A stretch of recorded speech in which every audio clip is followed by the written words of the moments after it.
They told you everything was waiting for you. They told you everything was set in stone. You're royal, you're rebel, you're more than one together. However you go, ever and ever after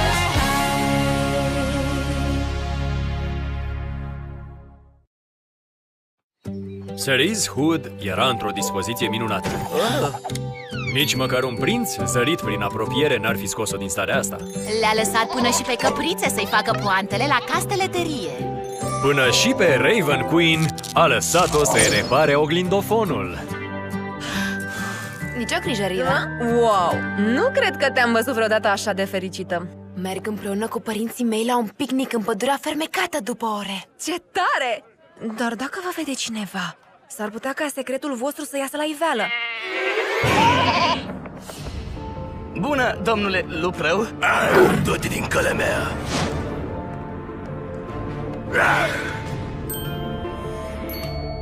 Știu că e profesor, dar nu e corect. Se crede așa de mare și de rău. E în regulă, Hunter. Ca vânător, am jurat să protejez domnișoare lipsită de apărare.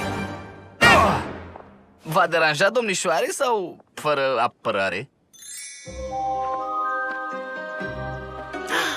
Cerise! Vai, ce mult ai crescut! Dă-i drumul, bestie scârboasă! Scârbos? Nu vei teroriza pe această frumoasă, dar nu lipsită de apărare scufiță roșie. E lupul cel rău! Salvează-ne, Hunter! Oh, da! Salvează-ne!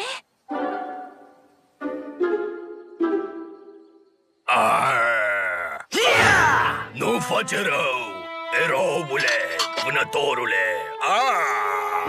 Fiara a fost eliminată. Mersi, ești cel mai tare. Așa arată o zi de muncă a unui vânător. Iar acum sunt aici. A plecat. Oh, da. Ți-ai amintit de salata de șuncă și cartofi? Că pot să-mi placă. Ce mult vă iubesc.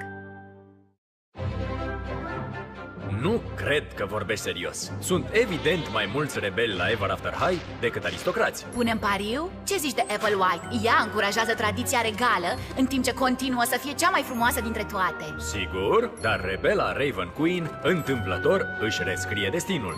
Ei, Briar Beauty este o aristocrată întru totul. Cerise Hood, toată rebelă. Blondie Locks, Ashlyn Ella, Cedarwood, Hunter Huntsman. Hold your hair. Pop your hair. Scuzați-mă, aici jos sunt eu, dar ce ziceți de Kitty Cheshire? E cam greu de categorisit. Kitty? E evident că e o rebelă. Kitty Cheshire e aristocrată. Hai să o urmărim pe Kitty, bine? Și o să vedem că e o rebelă. Aristocrată. Aici e Kitty jucând în echipa regală de cricket. Eu am dreptate. Dar să zăpăcești lucrurile e destul de rebel. Uite, aici e ceaiul cu ducesa Swan, care e aristocrată. Înceainăria extrem de rebelă a lui Maddie Hatter din Țara Minunilor. Și uite, doar un rebel ar putea provoca atâta haos la ore. Fiind neastâmpărată, Kitty își respectă povestea de fapt. Asta fac toți bunii aristocrați. Hei, Kitty, pot să te întreb ceva? Vezi tu, povestitorii te urmăresc și vor să știe dacă sunt aristocrată sau rebelă. Știa? Nu-i corect. Nu-i frumos? Eu le-aș spune, dar atunci unde mai e distracția? Haosul menține întrebările oamenilor și asta o face pe pisicuță să toarcă. E timpul pentru somnic. M-am zăpăcit. Sunt mai mulți rebeli sau aristocrați? Uite-o pe ducesa Swan, aristocrată total. O, da? Ce zici de însăși Madeline Hatter? Nu e nimeni mai rebel de atât. Am dreptate sau am dreptate? Eu am dreptate. Triunghiurile amoroase de la Ever After High pot deveni... jenante. Da, jenante. Raven, partenerul tău de laborator pentru tema de săptămâna asta e Sparrowhood. Drăguț, tu fă treaba în timp ce eu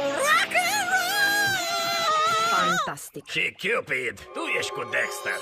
Da, adică, fiindcă ești așa de inteligent, știi tu, Dexter e așa de inteligent, așa se spune.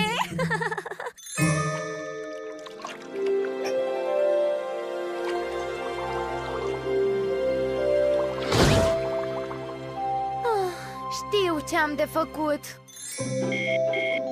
Bună, Cupid! Ce-i nou și rău? Vreau să-ți spun ceva foarte important despre Dexter.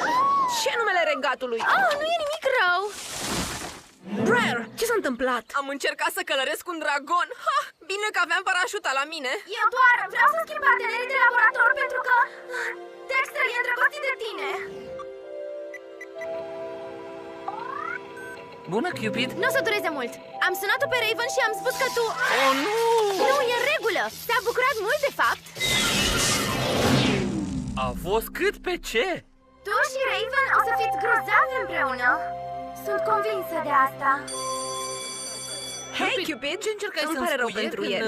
Mă bucur așa de mult că le-am rezolvat pe toate. Și acum mai bine treceți la treabă. Poțiunea aia nu o să se facă singură.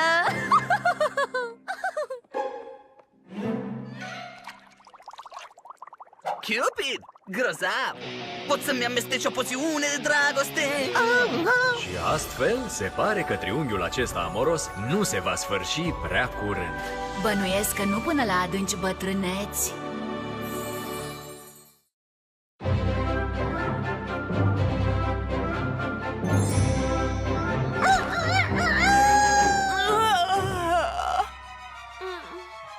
Raven, Apple. Raven, Apple. Apple și Raven aveau o problemă. Fiind coeditori, fetele trebuie să se pună de acord asupra viziunii artistice pentru album. Dar în ultima vreme nu pot să fie de acord cu nimic. Apple. Raven? De ce nu găsiți o cale să vă înțelegeți? Trebuie să fie o soluție. Există o soluție. În țara minunilor ar fi avut loc un duel. Un duel de crochet. Cine câștigă devine editor senior al albumului. Celălalt trebuie să renunțe la putere. Sunt de acord dacă și tu ești. Sunt de acord. Malete în sare! Apple, Raven, știți regulile. Le inventez eu pe măsură ce jucați. Maddie, tu ești asistentul lui Raven. Bunny, tu ești cu Apple. Mingea trebuie să treacă prin poartă. Și acum întorceți-vă și faceți 10 pași și pregătiți maletele.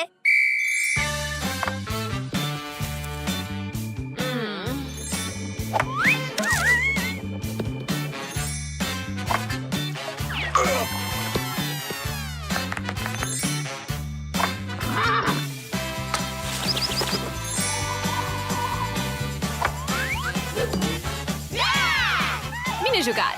Perfect pentru poză. Păcat că nu ai vrea asemenea poză în album. Apple White! Din punctul meu de vedere, asta a fost memorabil. Detenție!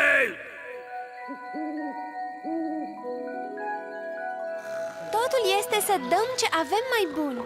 Uite așa, cum fac loialele noastre asistente. Mai bine zis, somnambule.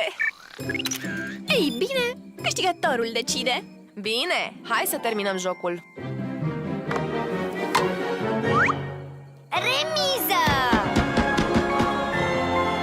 Vă prezint coeditorii albumului clasei, Apple și Raven. Gata, mă duc la culcare, ne mai vedem. Știam că puteți să rezolvați lucrurile. Dacă vă ocupați voi două împreună, va fi cel mai bun album din toate timpurile. Sunt de acord dacă și tu ești. Sunt de acord. Probabil că fetele încă mai au neînțelegeri. Dar măcar lucrează împreună.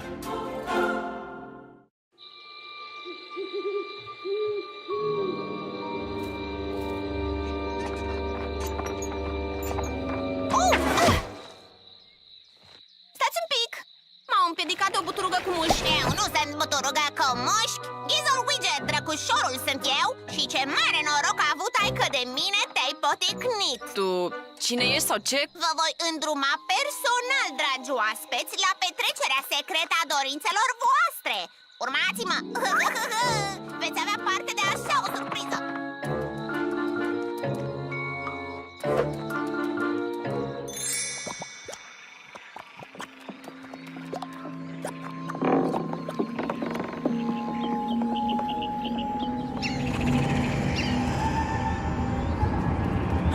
Bună, fetelor! Petrecere, petrecere, petrecere! Mă rog!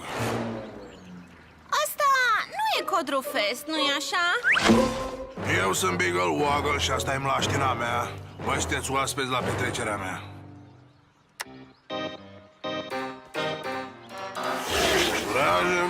vrajă, mi-arunc vraja. Acum sunteți blestemate să rămâneți aici 100 de ani. Stai, cum? De ce ai face așa ceva? Pe mine nu mă invită nimeni nicăieri.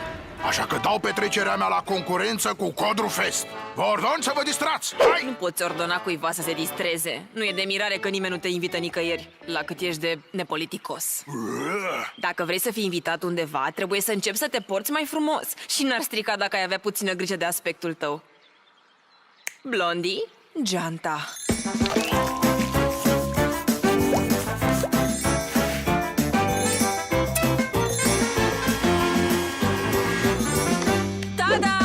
Mă simt ca un troll nou. Ce ai zice dacă ai merge la Codru Fest în locul meu?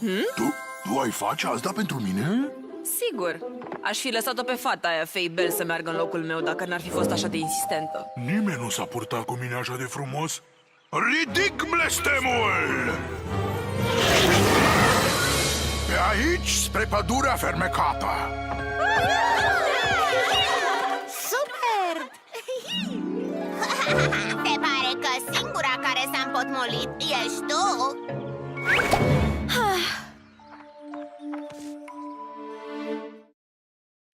They told you everything was waiting for you. They told you everything was set in stone.